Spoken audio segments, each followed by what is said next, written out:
faith gives you a place to stand.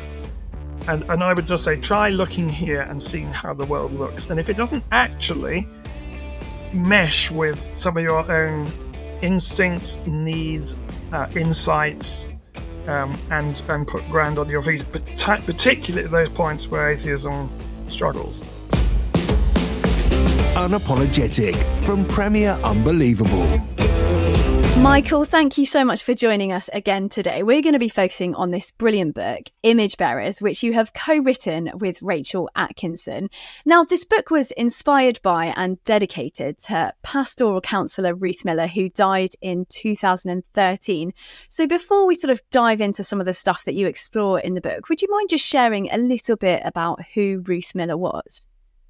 Yes, well, as you say, Ruth was a counsellor, and that's how I first came across her. I was helping to run a large London church at the time, and mainly of young people, and there was a huge need for Christian counselling, and Henny Johnson, who was our director of pastoral care there, came across Ruth, I think at a conference somewhere, and we started using her and finding that people who, after months of pastoral chats with people like me had made zero progress whatsoever, began to make real progress under Ruth. And so we got to know her. I used her a certain amount myself. And then we just became friends, really, until she died very sadly of cancer. She knew that she was dying. So we thought we've got to get these insights that she has out of her before she died. So Rachel and I went and interviewed her for a couple of long interviews. And this book is basically, what Rachel has done in this book is to structure those insights in the second half of the book of how do you actually get cleaned up from the messes that we get ourselves into and that we find ourselves in. So that's, and then I did a couple of 3 chapters at the beginning, which is a kind of biblical theological framework for that, focusing on the image of God. So that's kind of the background. It is largely Ruth's insights that we're sharing. And the kind of the tagline on the front of the book is restoring our identity and living out our calling. I mean, why is restoration so important, Michael? Well, it's interesting. Ruth and her husband, Andrew, used to do teaching on this in local churches, and they entitled it Restoring God's Masterpieces. And I think that's quite a useful image because one of the as you say, the title reflects the fact that we're looking at the image of God, the fact that we are bearers of God's image. And that's a bit like a life class in an art kind of setting. You have the model in the middle, and then you have the artists all around. And if they're good artists, they will all draw really good pictures of that model, but from different angles. And that, I think, is quite a helpful picture of human beings. We're made in the image, we're self-portraits of God, but from different angles.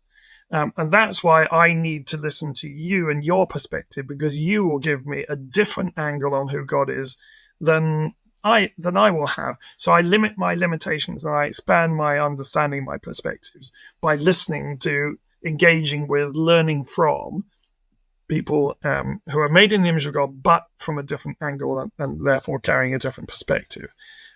So that's, but having said that, we're messed up. We don't reflect that perfectly to one another. And therefore we need, both for our own sake, because being messed up messes us up, but also from other people's point of view, that they currently don't get that understanding of God, that expansion of perspective that they could and should do and were intended to have in the purposes of God. So for those 2 reasons, both for our own sake and for the sake of other people around us, we need to clean up the image. And obviously one way of cleaning up the image is through counselling. And obviously Ruth was a counsellor. I mean, do you think counselling is the only way that brings restoration, or do we need more of a kind of holistic perspective? You sort of have written a theological grounding at the beginning of the book. Do we need more than, say, for instance, just a kind of secular psychology to bring restoration in these situations? Well, I think secular psychology has a very important role to play, and a very, very positive role to play. But it does it within a particular remit. It's a bit like going to the doctor for something physical. The doctor can mend your broken leg or whatever it may be, or give you a pill to take away whatever it is. And that's really important. And it's a really, really helpful and positive thing. But secular psychology does that within a particular remit. And it's great within that remit. But it can't tell you the meaning of life. It can't tell you how you should act, give you an ethic. It can't tell you how much you're loved. It can't forgive you. Those are just outside its remit. It's not because it's a nasty, rotten business. It's not. It's a very good thing, but that's just outside its remit. And in some versions, it can actually downplay guilt because it can't forgive you and say, oh, it's just a false guilt. It's a form of neuroticism. Just try not to be so hard on yourself. Well, when you've done something profoundly wrong, that's not going to cut the mustard. But generally speaking, it's a very, very good thing. But you do need these wider questions answered. You do need, I think, to be brought back into contact with the love by which and for which you were made. That's what's going to be transformative in the long term. So that's why we've written this book, to supplement secular forms of counselling with a person in the end who does bring some of those answers, whose love is actually transformative. In the end, we know that people loving us and accepting us and valuing us and taking us seriously and listening to us is what's transformative. And when you have the person who made the universe doing that, that's more transformative than anything else, I think. Well, you've definitely already touched on this with what you've just been saying there, but why is understanding the image of God so important for understanding what it is to be human, do you think, Michael? Well, I think, let me just take one of the categories. I mean, I in the book, I look at kind of a sevenfold refraction of the image of God. And the first of those I look at is that of value.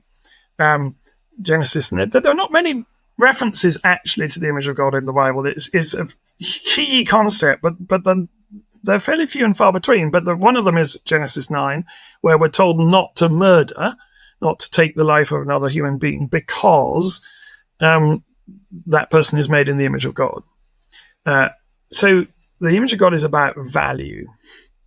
And I think that's profoundly needed. I think we don't actually believe our own value so often. Sometimes that isn't reflected back to us in our upbringing or by our colleagues or by our family or by our friends or whatever.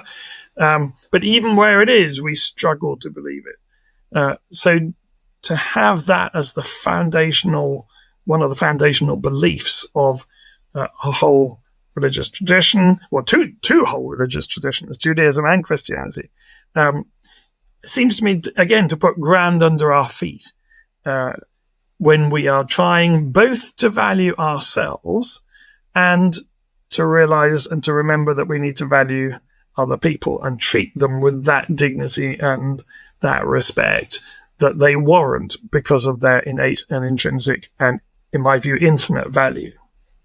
Well, I guess with all of these things, so all of your sort of sevenfold refraction and just the image of God generally, what does that perhaps mean for atheists or anyone else who doesn't necessarily believe in God, much less think we're made in the image of God? Do you think some of the stuff that you've written in the book can still be a helpful indicator for people who don't believe in God, Michael?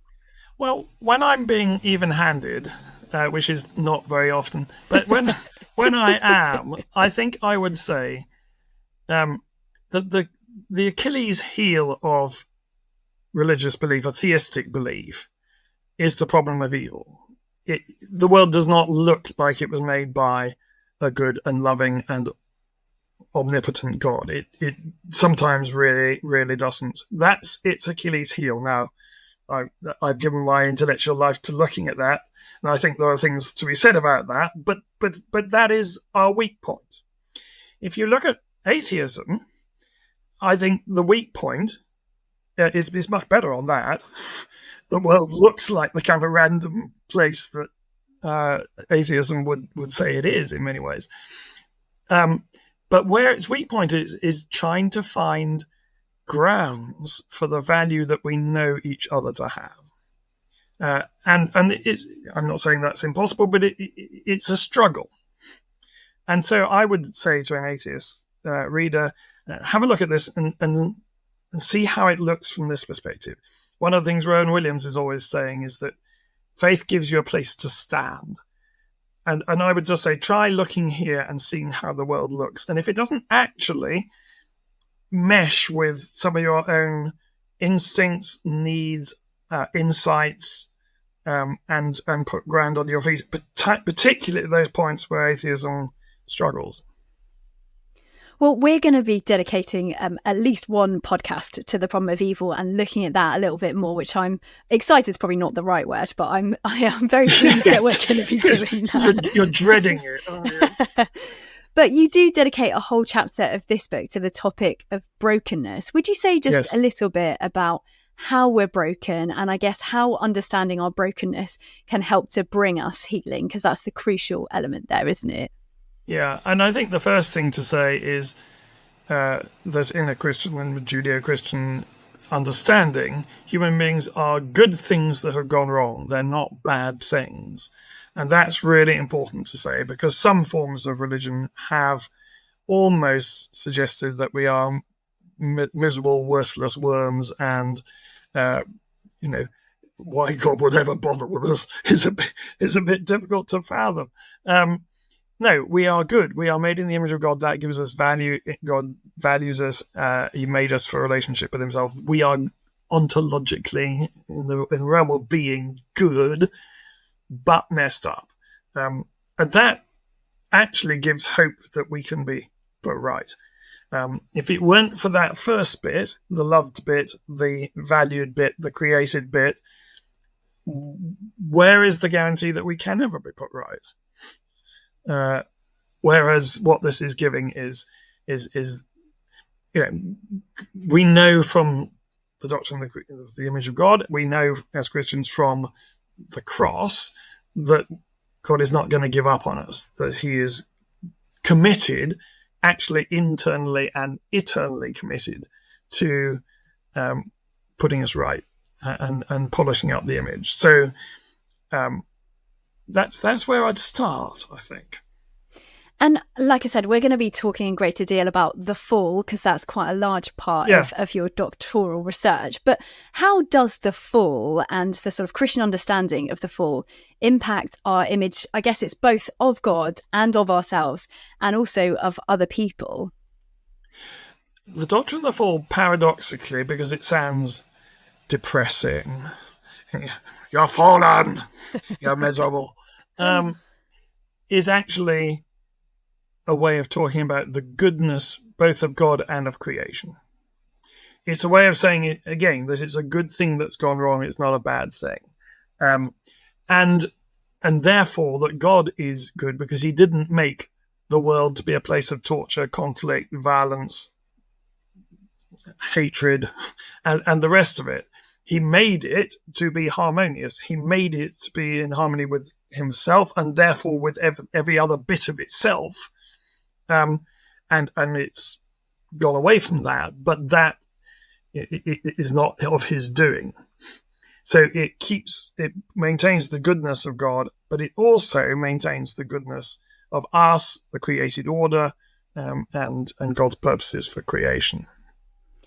And how does a healthy understanding of who we are, perhaps informed by the fall and a sort of theological understanding of the image of God, how does that healthy understanding of who we are impact our daily lives? Because it's not just a theoretical thing, is it? It's not. And if I take the example of the value thing before, I mentioned before, it impinges on every interaction we have with another person, because I have to remember that they are somebody of infinite value. I cannot therefore use them for my own purposes. That is not appropriate respect to the kind of people that they are, the kind of value that they have. So that's one way in which it does it. One of the other refractions of the image of God is the role we have in ruling creation, which of course means caring for creation, because we have to rule creation the way God rules us, and that is a caring and protective way. So the choices I make about how to interact with the physical world, and how I look after that world rather than exploit it, those are other ways in which I have to reflect God, because I'm his image bearer, and in which I have to reflect to the world as well as to other people the way that he cares for, protects his creation, values his creation, dies for his creation.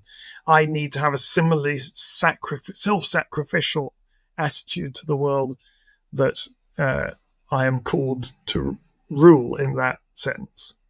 Michael, this book combines theological head knowledge with sort of the practical pastoral outworking of some of these important issues. Why is it so important that head and heart are both addressed when it comes to the kind of the outworking of the image of God and when it comes to restoration? I think that's because that's how human beings work.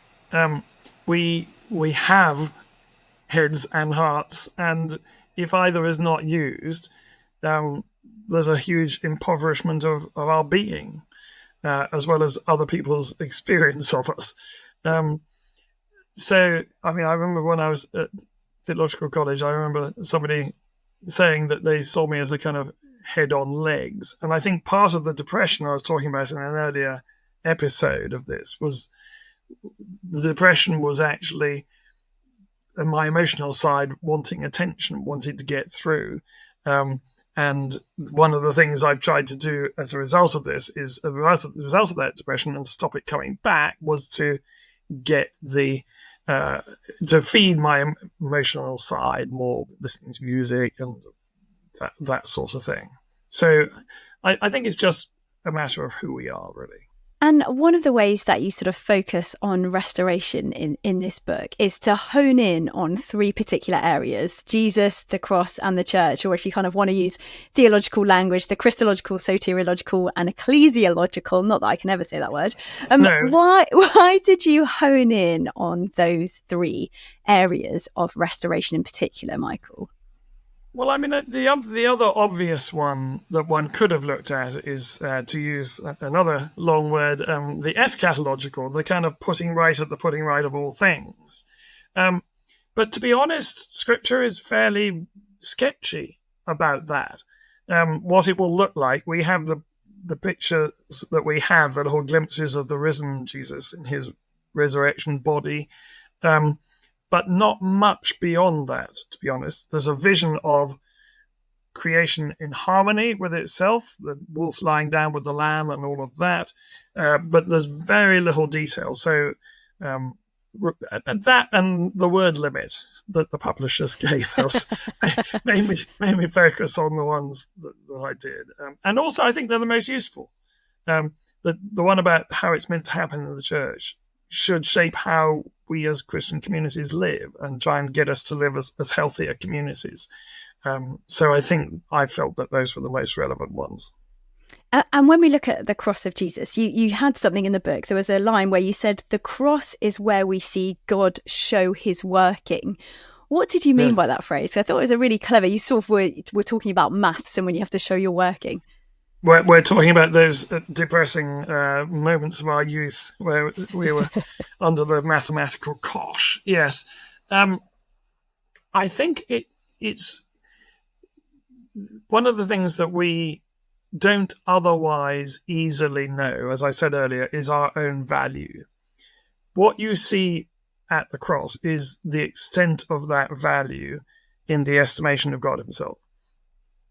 If these are the lengths that he is prepared to go to, and crucifixion was an appalling way to die, then we see something of our own worth and our own value in God's sight. And even if we don't believe that ourselves, we almost have to say, well, maybe God knows better than I do, and trust that. So it's where God shows his working in terms of the extent of our value and our dignity.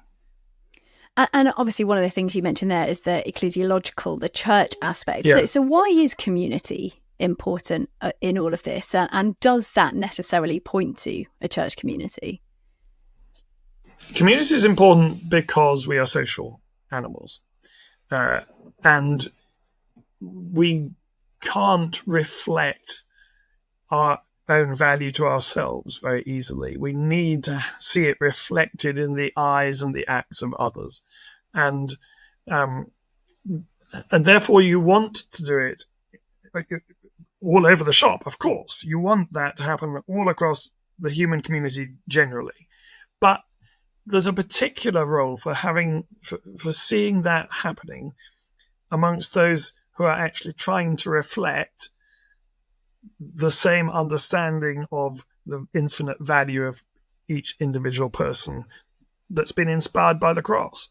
And for that to be knowingly, self-consciously lived out and loved back from eye to eye, I think that's a really important. Now, Christian communities are not always quite that good, but that's what we are aiming at. And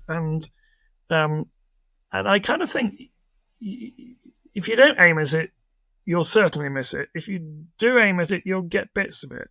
It's a bit like my very, very undistinguished cricketing career. I always longed to score a century and never did.